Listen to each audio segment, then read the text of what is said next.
Imana ishimwe cyane. Urugero rwiza TV ikorera kuri YouTube tunejejwe no gukomeza kubagezaho ibiganiro, kandi Imana yarakoze kubera ko yaduhaye uburyo. Abantu bamwe bagiye banyandikira nyuma aho ntangiriye gukora iki kiganiro cyo gusobanura inzozi, bambaza ngo ibyo bintu nabikuye, bakambaza ngo ibyo bintu wabikuye. Ariko nagira ngo mbabwire amasoko atatu yaho nkura ibi bintu. Isoko ya mbere ni mu buhamya bwanjye n'umufasha wanjye. Nguyu noneho turi kumwe. Ubuhamya bwanjye nawe niyo soko mvomamo ibyo ntanga. Imana yanyujije mu bintu bikomeye biremereye,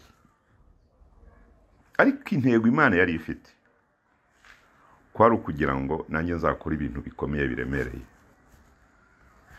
Isoko ya kabiri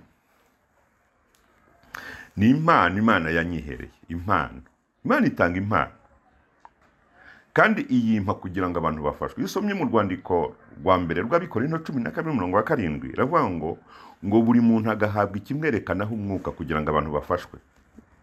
Iki ni ikimenyetso Imana yanyihereye, ndayishimiye. Imana ihimbazwe. Amen.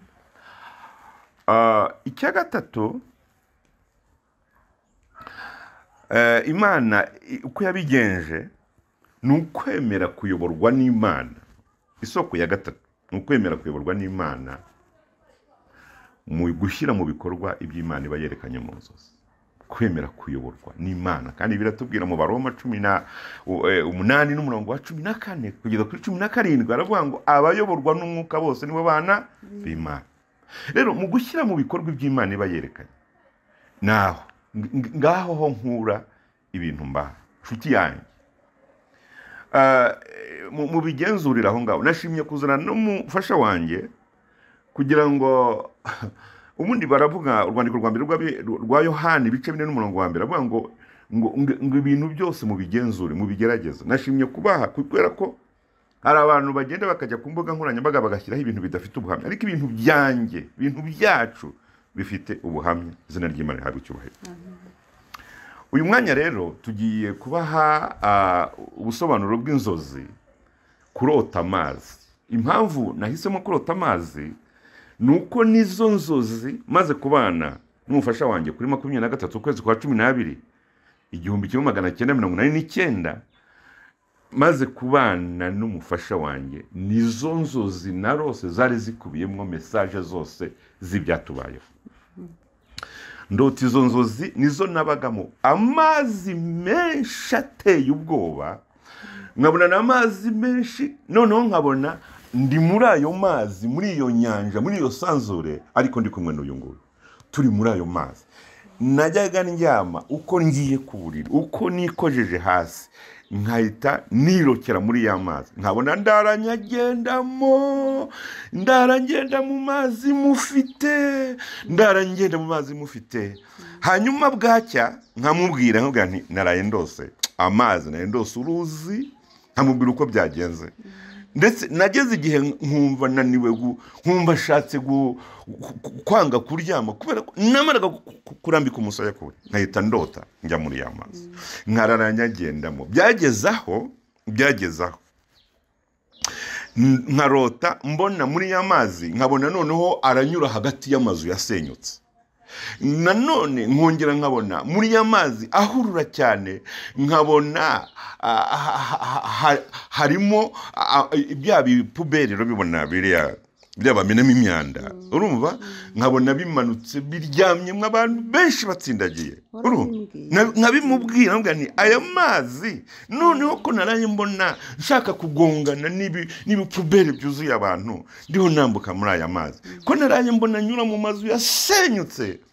Urumva, icyo gihe cyose natangiye kurota ibyo bintu. Bigeze muri za 94, hafi 94, ntangira kurota ibyo bintu byo kubona amazi noneho ageze ahantu hasenyutse, amazi noneho amanukamwo ibyo bipuberi biryamyemo abantu. Nawe urumva ni ibintu bizaba mu kwezi kwa kane muri jenoside yakorewe Abatutsi. Imana yanyerekaga, tubinyuramo rero, tubinyuramo. Nshuti yanjye, ibyo bintu twanyuzemo niho naherewe, urumva, naherewe ubutumwa. Urumva twarashatse, yenda abantu benshi ntabwo ubuhamya barabuza, abandi ntibabuza. Tumaze gushaka kuri izo tariki nababwiye, ariko ntitwagira amahirwe yo kubyara. Urabyumva? Ntitwagira amahirwe yo kubyara. Nubwo rero tutagize amahirwe yo kubyara, ariko hari icyo Imana yavugaga ku byerekeranye no kubyara. Urakibuka? Yarabivugaga. Twarivuzaga, abaganga bakavuga ibyabo, n'Imana ikavuga ibyabo. Twivuje ku muganga, umuganga aratubwira ngo ntidushobora kubyara. Arabivuga, arabyatura. Yaravuye kwiga mu Burayi, aratubwira ati genda umujenikologe mfashe ibizami nkabibona, nkafata ibizami nkabibona, nkabyitegereza, nkabisuzuma. Ntimushobora kuzabyara. Turabyakira, turabyumva, nubwo byari bigoye. Urumva nshuti yanjye, iyo ni message igoye kwakira, ariko dufite Imana ivuga ibitandukanye n'iby'abantu. Tugiye gusenga, Imana iratwiyereka iciye muri za mpano zacu yaduhaye z'inzozi. Iratubwira ngo jyewe ndi Imana, ndi Uwiteka. Urumva, ni jye waremye abantu. Nuwo ngo babwira iya message, ni jye wamuremye. Ndababwiye ngo imbahaye umwana. Urumva, ni message ebyiri zitandukanye. Imana ibivuga mu nzozi turi muri ya mazi nababwiye ahurura. Ndagira ngo niyo uriko, ndagira ngo nubwo inzozi zaba ari mbi, nubwo inzozi zaba ziteye ubwoba, ariko mu nzozi n'Imana iravuga. Mu nzozi ziteye ubwoba Imana irihishura. Imana idufashe, Imana itugirire neza. Yarambwiye amagambo, irambwira ngo ibidashobokera umwana w'umuntu ku Mana birashoboka. Umwana w'umuntu yashyizemo ibipimo. Urumva, aritegereza, arapima. Amaze gupima aravuga ngo ntibishoboka. Ariko Imana mu bipimo byayo yakuye ibigaragara ibikura mu bitagaragara, iravuga ngo birashoboka. Shimye Imana itagibura inzira. Imana ihimbazwe, Imana ishimwe. Hanyuma rero kurota amazi menshi, ukarota uri kwambuka amazi menshi. Yenda nanjye narabirose byambayeho, ariko nawe uri urayarota. Impamvu Imana yampaye impano ngo nzi gusobanurire. Yenda urabona urara wambuka uruzi kandi ruguteye ubwoba, ariko nagiye kubwira kurota wambuka amazi menshi bisobanuye ngo Imana ihinduye page.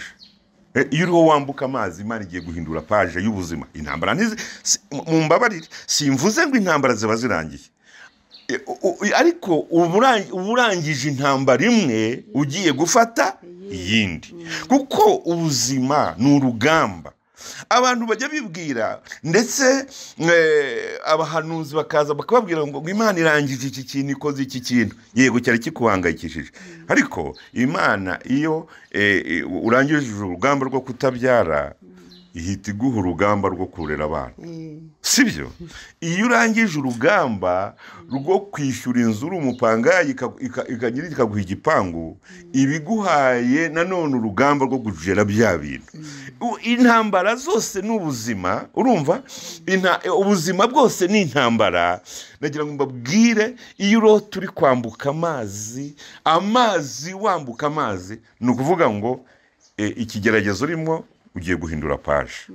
Imana ishimwe. Twari duhangayikishijwe nuko nta rubyaro, twabuze urubyaro, ariko tukarara twambuka amazi, twabuze urubyaro, tukivuza, abaganga bagahakana. Urumva, kandi ibyo bavugaga by'ukuri. Urumva, ibyo bavugaga byari byo. Bafashe ibizami babyitondeye, sibyo? Bafata ibizami babyitondeye, barabisuzuma, bicisha muri laboratoire, babipimiye hanze, baragaruka tuvuga ngo tuzabyara. Byari byo. Ariko Imana yaratubwiye Imana ishimwe. Imana yaratubwiye ngo ibyo bintu urumva muri Yesaya 48:11 aravuga ngo ibyo bintu mbiremye none nta byari bihari. Umwana yamuremye wa munsi imutubwira. Buri ibyo wa muganga yavugaga ntiriwe mvuga izina nawe uramuzi burya byari ukuri. Urumva byari ukuri. Ariko Imana iravuga ngo kubwo kwihangana kubwo wambereye inkoramutima. Yesaya 43:4 kuko wambereye inkoramutima kandi ukaba wo kubahwa nanjye nkagukunda nicyo kizatuma. Imana hari ibintu ishingiraho ikagira ikintu ikora. Urumva hari ibintu ishingiraho. Erega nanjye kugukunda hari ibintu nanjye nshingiraho. Kunkunda nawe hari ibintu ushingiraho. Imana nayo hari ibintu ishingiraho irangije ikunda umuntu ikamuha ibyo yamugeneye. Imana ishimwe kandi Imana ihimbazwe. Nurota rero uri kwambuka uruzi, nurota rero uri kwambuka amazi, nurota rero bigukomere, nagira nkubwire Imana ibikweretse yuko ubuzima bugiye guhinduka. Intambara ntiziba zirangiye ariko ubuzima bugiye guhinduka. Imana yaratubwiye imbwira amagambo yo muri Zaburi 89 nawe ngira ngo nkubwire ku murongo wa 36 nagira ngo nawe nyakubwire na mugenzi wanjye uteze amatwi nawe nyamubwire. Imana yaravuze ngo sinzabeshya Dawidi. Aha hantu handitse Dawidi hashyira izina ryawe. Uhashyira izina ryawe nawe. Imana iravuze ngo sinzabeshya Dawidi. Icyo navuganye nawe nzagikora. Kuko Imana ijambo ry'Imana ratubwira muri Luka 1:37 avuga ngo nta jambo Imana ivuga ngo rihere nta na rimwe. Iryo yavuze Imana ntiteri yipindi nk'abantu. Imana iravuga igasohoza.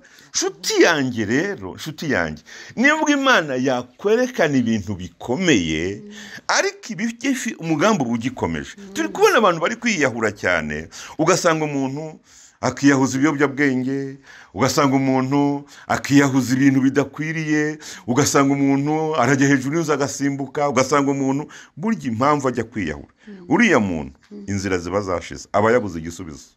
Aba yageze ku ntambara ahantu hamwe noneho ikamuremerera. Satani nawe akaza akayifatiraho akabona birarangiye. Ariko nagira nkubwire ntabwo ikibazo ari wo musozo w'urugendo rwawe. Ntabwo intambara ikigeragezo ntabwo ari ryo herezo ry'ubuzima bwawe.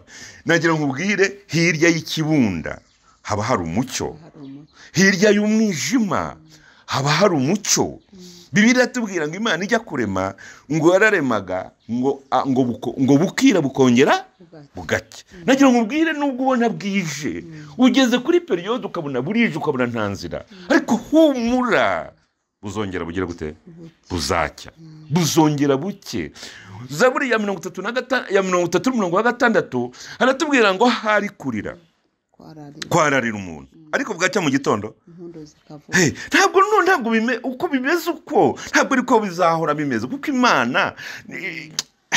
Imana ifite ukundi kuntu igushaka. Imana igufashe rero cyane. Hanyuma icya kabiri kurota urohama mu mazi.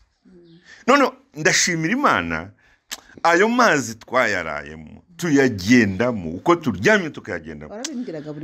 Nkabikubwira nkubwira nti aya mazi ururuzi tugahuriramo n'ibikomeye biteye ubwoba. Nari maze no kujya mbirambirwa kubera ko buri munsi warabimbwira nkavuga ariko warusi ibindi ibyo bintu by'amazi nkumva binteye n'ubwoba. Byari biteye ubwoba ariko nagira nkubwire nshimiye Imana ko itatumye ntigeze ndohama muri yo. Iyo urose rero y'amazi uyarohamamo ukarohama mu mazi Imana idufashe cyane. Ni ukuvuga ngo Imana kurota urohama mu mazi Imana ibaguhaye ubutumwa. Imana idufashe cyane. Imana idufashe cyane. Kurota urohama mu mazi.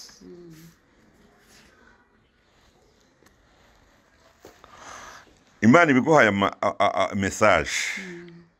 Haleluya. Amen. Imana ibiguhaye message yuko udaha agaciro amakuru. Iyo urohama mu mazi. Ariko wowe warotaga ntabwo nigeze ndohama. Nicyo shimira Imana. Ariko ushobora kurota urohama mu mazi. ukagwamo, birashoboka. Ariko ni message Imana ibiguhaye yuko udaha agaciro amakuru. Ubu ngubu ni amakuru ndi kubaha, aba bantu ni amakuru ndi kubaha, kandi nagira nkubwire nta nduru ivugira ubusa ku musozi. Urumva, niba Imana iza ikaza ikaca mu nzozi ikakubwira, nanjye nkahaguruka nkaza nkavuga ngo ndagusobanurira, ni amakuru nguha. Dufite radiyo, iyo bagiye kutangaza amakuru baravuga ngo ikintu cya mbere ni amakuru. Imana iba yatanze, nta kintu na kimwe kibaho Imana itamenyesheje intore zayo zitakira ku manywa na nijoro. Niba tutakira Imana, buri gihe tukaba tuvuga Imana, nagira ngo nkubwire ntabwo Imana izareka kutubwira kandi duhora tuyitakira ku manywa na nijoro. Urumva, ibi bintu byose ngewe mufasha wanjye muramubona, twashakanye kuri izo tariki 23 z'ukwezi kwa 12/9, afite amaboko, ariko ubu afite kumwe, afite ukuboko kumwe, murabibona. Urumva, afite ukuboko kumwe, kandi siko yavutse, ariko kuri 23 z'ukwezi nanone kwa 5 1994 baramwishe arapfa. Ariko nagira nkubwire, nubwo bamwishe ntibari kwica icyo Imana imuvugaho. Yarapfuye, arahambwa, arajugunywa, ariko Imana imugirira neza. Yaje kubaho afite ukuboko kumwe, afite ijisho rimwe, yumvisha ugutwi kumwe, ariko ariho, ni muzima. Aramugaye mu buryo bw'umubiri, ariko mu buryo bw'umwuka ni muzima. Shima Imana. Urumva ko nanjye mfite, nubwo bimeze gutya, iyo uza kuba umugaye mu buryo bw'umubiri ukamugana no mu buryo bw'umutima, nanjye ntabwo kubushobora, ko nanjye ndi umunyantege nke, byari kungora. Ariko kuba ufite umutima muzima, umutima wo kwitanga, umutima wo gukunda umuryango, umutima, Imana rero ishimwe. Igihe cyaje kugera, Imana itugirira neza. Hanyuma waza kumbaza utese y'amazi waje kuyabamo, uyabamo, uragenda, biza kurangira gute? Umva uko byagenze. Imana ishimwe. Nagiye kubona nanone ndyamye, byari bigeze mu kwezi kwa mbere muri 1994. Ndaryama, bigeze mu kwezi kwa mbere, ndaryama, maze kuryama ngiye kubona mbona ndi ku kiraro hano cya Nyabarongo hano, ngiye kubona mbona Rutindo. Mpita mbwira mukecuru, mpita mbwira madamu, mpita mbwira umufasha wanjye, ntuzi ko Rwaruzi mbonye Rutindo. Mbona umugabo munini cyane, araza, mbona ahagaze kuri rwa Rutindo, arambwira ngo va muri ayo mazi ujunyire ku Rutindo. Nagira ngo ubwire, humura, uri mu kibazo, ariko nubwo uri mu ikibazo humura, hari akanzu, hari ubutabazi, hari akanzu. Nageze kuri cya kiraro, maze kugera kuri cya kiraro nsanga wa mugabo, ndiruhutsa, mbwira umufasha wanjye, namubwira nti Rwaruzi mbonye aho nambukira, mbonye aho nshinga ibirenge. Nabaye nka mukristo abwira byiringiro, mbwira ngo nanjye mbonye aho nshinga ibirenge, ya miraba Rwaruzi mbona aho nshinga ibirenge. Imana ishimwe. Burya nagira nkubwire, humura nubwo ubona bwije, ariko igitondo kizaba. Ngiye kubona mbona wa mugabo arambwira, yankoreye ibintu bitatu ngiye kubabwira. Icya mbere, yanyambitse imyenda ya gisirikare. Ndakubwira nubwo nti yanyambitse imyenda ya gisirikare. None amaze kuyinyambika, noneho ngiye kugenda, arambwira atari ko buretse, arambwira ngo buretse, arambwira ati iyo myenda ya gisirikare, anshiriraho amapeti atatu hano n'andi 3 hano. Numva ndishimye. Icya gatatu yakoze, nabaye ngiye kugenda, arambwira ati buretse, ni mu nzozi. Nagira mubwire, nimujye muha agaciro inzozi. Arambwira ngo buretse kugenda, arambwira ngo iyo umuntu yambaye iyo myenda ya gisirikare akaba afite n'inyenyeri hano, ngo ntajya agenda adafite pistole. Urumva, imbunda ya pistole. Nangije ndishima, mfata iyo mbunda ya pistole, ndavuga nti ngiye gukomeza urugamba. Bivuze iki? Icya kane yankoreye, nagiye kureba, ngiye kubona mbona ngiye kugenda, arambwira ati buretse ariko kugenda. ndagaruka noneho anyambika rinete rinete mana noneho ibyo bintu byose arambwira ngo nkwambitse rinete bisobanuye iki bivuze iki icya mbere iyo myenda ya gisirikare n'izo nyenyeri ndetse n'iyo ntwaro byari bivuze ko urugamba rutarangiye ariko imana iduhaye ubushobozi itwambitse inyenyeri iradushimiye iduhaye amapeti tuzamuye muri poromosiyo ariko noneho nubwo urugamba rukomeye imana iduhaye ibikoresho imana ishimwe izo rinete yanyambitse nibo munsi mpita imana yarambwiye mu nzozi irambwira ngo nguhaye rinete zo gusoma bibiliya hanyuma unayisobanukirwa wumvise rinete zo gusoma bibiliya hanyuma nindangiza nyisobanurire n'abandi iyo mpano ndayifite urayifite 100%. iyo mpano ndayifite 100%. niyo mpamvu rero ningusobanurira ibintu wikwirirwa ubazanga uriya musaza ndetse abikura hehe nagira nkubwira aho nigiye aho imana yanyigishiriza aho nanyuze humura nizi ibintu bikomeye kugira ngo mvuge ibintu bikomeye imana idufashe cyane hanyuma rero ngiye kugendera imana irambwira ngo nimpagarare ngo nkwereke ngo nibyo umufasha wawe ngiye kubona mbona abantu baje bahetse bafite ingobyi bari mu mujishi bari bane mbona baje bafite ingobyi bari mu mujishi ndamaze ntise ibyo bisobanura gute arambwira ngo reka ngo mbanze nkwereke ba bantu baraza bafata ya ngobyi barangije barururutsa bamaze kururutsa ndebye mbona harimo imikeka muri ya ngobyi noneho arambwira ngo uyu mukeka rero mbona umugabo umwe afashe wa mukeka awohereje umufasha wanjye irambwira ngo imugize umunyamasengesho wabyumvise neza imana irambwira ngo umufasha wawe ngo abaye umunyamasengesho ese wagize ngo urugo rwacu niba harimo umunyamasengesho hakabamwo usobanura ijambo ry'imana tukabigereka ku buhamya bwacu ibi bintu bizatanga umusaruro urumvise dufite abantu bigisha ijambo ry'imana banarisobanura mu buryo bukomeye ariko badafite ubuhamya ariko twebwe turigisha ijambo ry'imana kandi tukanarisobanura tukanasenga ariko tugeretse ku buhamya bwiza imana idufashe imana itugirire neza hanyuma icya gatatu rero kurota amazi ajya ku rugo rwawe hanyuma akamena inzu mbese umuvu ukayobora ku rugo rwawe hanyuma umuvu ukamena inzu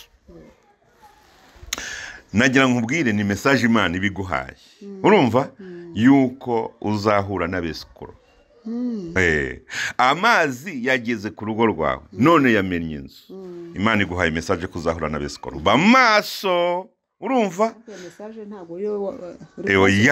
ndiho ndasobanurira abandi iyo si mesaje yanjye ndiho ndasobanurira abandi kubera ko iyo maze gusobanura inzozi abantu baraza bambaza ngo kuki iki ngiki utakivuze ngo kuki n'iki ngiki utakivuzeho bakambaza niyo mpamvu ngewe muri ayo mazi ibyo nahuriyemo nabyo urumva muri urwo ruzi ibyo nahuriyemo nabyo nababwiye ariko hari undi ushobora guhuriramo n'ibindi bitari ibyo bitari nk'ibyanjye kubera ko imana ibikwereka bitewe na situwasiyo yawe kubera ko uko imana inyitaho ifite uko yita kuri buri muntu bitewe n'aho ari n'uwo ari we n'ibyo imana imukeneyeho hanyuma icya kane kurota amazi yanduye cyangwa amazi asa nabi kurota amazi yanduye cyangwa amazi asa nabi ni ubutumwa imana ibiguhaye yuko ushobora kwibeshya ku muntu cyangwa ku kintu amazi yanduye urumva ko ushobora kwibeshya bivuze iki ibi ngibi nshuti yanjye ubu ngubu turiho turabwira abantu badukurikiye ariko nagira nkubwire kugira ngo utibeshya kenshi na kenshi reka mbwire urubyiruko urubyiruko agira gutya akaza ati nabonye fiyanse nabonye umuntu tuzabana akareba aparanse akareba iki akareba imyitwarire akareba uko ateye ntanabisengere cyangwa akumva n'amagambo amutera y'imitoma urabizi ko bazi no kuyavuga abanyarwanda bazi no kuyavuga cyane urumva ariko ntagende ngo asenge imana ngo abaze imana. Akenshi na kenshi ashobora kwibeshya kuko baragaruka akaza akavuga ati wa muntu wa mugabo uribuka waje kutubwira ngo wa mugabo mwadushingiye urumva kubera iki ntiyigeze atekereza cyane urumva yabanzaniye umushinga ndi pastor ndamushingira mu kandi kanya biranga kubera iki Yesu yaravuze muri Luka ibice 12:25 kugeza 28 avuga ngo umuntu wese ugiye kubaka inzu ndende ubuzima ni inzu ndende urugo ni inzu ndende bakwiye kwicara icyambere akabara agatekereza akabara akareba ibizayigendaho kugira ngo bitajya hagati bikamunanira byamara kumunanira akicuza. Hanyuma icya gatanu kurota unywa amazi ariko yanywereye mu kintu cyiza emvere urumva ariko kayanywa ubona ari mu kintu cyiza. Bibiliya iratubwiye rero urumva ubusobanuro ni Imana iguhaye message kugiye kwakira inkuru nziza. Iratubwiye muri Yesaya ibice 40:2 ngo nkuko amazi afutse amara yururutse ngo amara inyota ku mutima ngo no kuri inkuru nziza yururutse umutima. Imana ishimwe. Rero nkwifurije kumva iyo nkuru yururutsa umutima. Uzi ko umuntu akubwira inkuru ukumva urumva umeze nk'umuye amazi ageze ku nyota.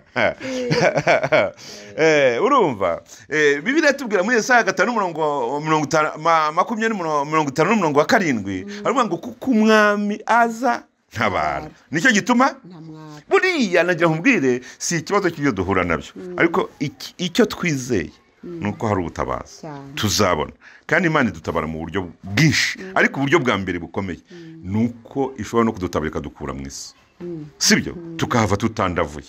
Abantu baba bashaka ngo idutabarira urumva ariko Imana ifite n'ubushobozi bwo kudutabarika ducyura tukahava mu isi tutandavuye. Imana ishimwe cyane.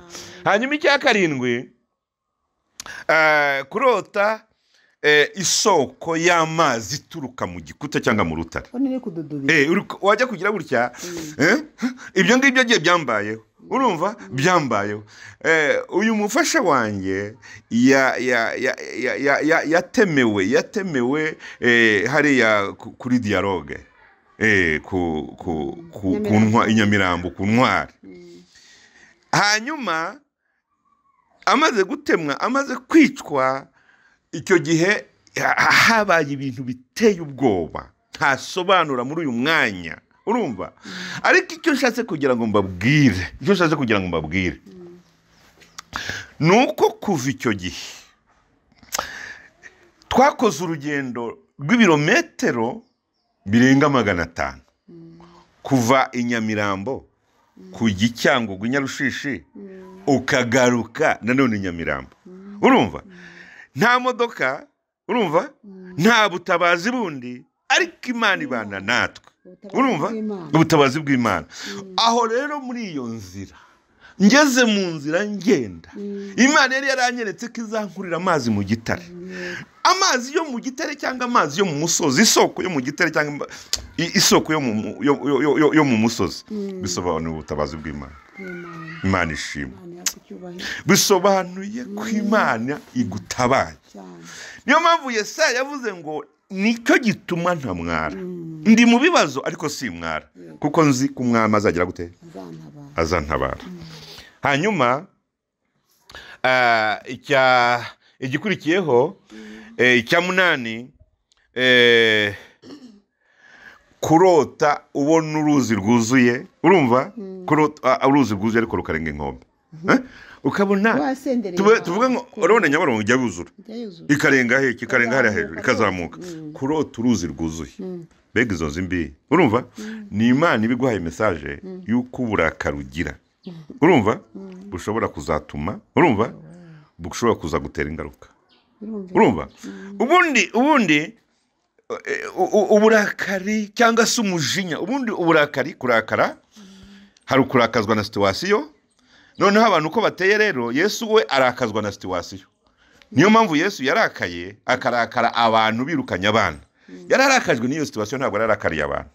Twebwe rero aho bitandukaniye turakazwa n'abantu, urumva Turakarira abantu. turakarira abantu yesu ntabwo ajya arakarira abantu ahubwo kuko azi neza ko umuntu ari umunyantege nke ahubwo arakarira situwasiyo twebwe rero umuntu arakarira umuntu noneho bwa burakari bukaza kuvamo umujinya ukaza kuvamo inzika noneho ya nzika ikaza kuba ari igukoresha ugakora ibidakorwa ni ukuvuga ngo niyo mpamvu yesu yavuze Pawulo yarabyanditse mu Befeso ibice 4:26 ngo nimurakara ntimugakore icyaha urumva ndetse aravuga ngo izuba ntirikarenge ukirakaye bivuze iki iyo uburakari bumaze umwanya ntabwo uba ukirakariye situwasiyo ahubwo uburakariye umuntu nshuti yanjye rero nagira nkubwire wirakarira umuntu ni umunyantege nke umuntu ni umunyabyaha umuntu ntashobotse urumva umuntu ntashobotse cya munani kurota amazi ari kubira ku ziko hanyuma ugahita uterura umuntu atetse ukabona amazi ariho arabira none ukabona urateruye uteruye isafuriya irimo amazi abize ni ukuvuga ngo ni ugukora ibintu uhubutse imana iguhaye mesaje ko ukunda gukora ibintu uhubutse birabira ugaterura ntibirugubaza urumva birabira ugaterura ntibirugubaza uko byagenze urumva ntibirugubaza uko byagenze imana rero idufashe imana itugiriye neza hanyuma icyanyuma njya gusobanurira abandi kurota ugenda hejuru y'amazi buriya ushobora Petero hari umugabo umwe muri Madagascar yigeze kubirota arota agenda hejuru y'amazi buracya mu gitondo abwira abantu ati rero imana yanyeretse narendose ngenda hejuru y'amazi none nimuze ngiye kugenda hejuru y'amazi nk'uko imana yabonye inzozi ntabwo zisobanurwa gutyo we yagiye hejuru y'amazi noneho ngo ava mu bwato akandagiye mu maso arabyumva ahita arokera kuko yari ashatse gusobanura uburyo butari bwo urumva ariko kurota ugenda hejuru y'amazi ni ubutumwa imana iguhaye bukomeye bw'uko ugomba gushyira ijambo ry'imana mu bikorwa sibyo yuko buriya ijambo ry'imana rigira faze ebyiri hari ukuryumva ariko hari no kuryumvira iyo rero urishyize mu bikorwa urumva niko kugenda hejuru y'amazi burya Petero iyo usomye muri Mateyo 14:28 Petero yagenze hejuru y'amazi burya Petero nagira ngo burya utekereza Petero yarakandagiye kuki burya Petero yarakandagiye kuki kuko yagendaga hejuru y'amazi ntarokere yarakandagiye kuki ikintu yarakandagiyeho urumva yarakandagiye ku ijambo Yesu yavuze urabyumvise neza none se mani y'amarinete yo gusobanura ijambo yarakandagiye ku ijambo none rero buriya nyamubwi ibibazo birahari nawe urabifite natwe turabifite n'undi nawe arabifite ariko reka tugende ku ijambo Imana ivuga sibyo buriya Yesu yaravuze ngo ngwino iryo jambo ryitwa ngwino ugende hejuru y'amazi niryo Petero yarakandagiyeho araryizera arikandagiraho ahubwo se amaze kurikuraho amaso akareba umuyaga ntuzi ko ahise arokera ahise arohama rero nshuti yanjye ukwiye gushyira ijambo ry'Imana mu bikorwa kuryumva ni kimwe no kurishyira mu bikorwa ni ikindi Imana ikweretse ugende hejuru y'amazi ni kigukangurira izina ry'Imana rihabwa icyubahiro Imana ibaha umugisha Imana ibagirire neza urugero rwiza turabakunda uyu ni umuryango wanjye uyu ni umufasha wanjye kandi turabakunda tuzabagezaho byabagira umumaro byose nta na kimwe tutazababwira nicyo cyatumye dusigara misiyo nitumara kuyirangiza tuzimuka tujye guhembwa izina ry'Imana rihabwa icyubahiro Imana iguhe umugisha mu izina rya Yesu amen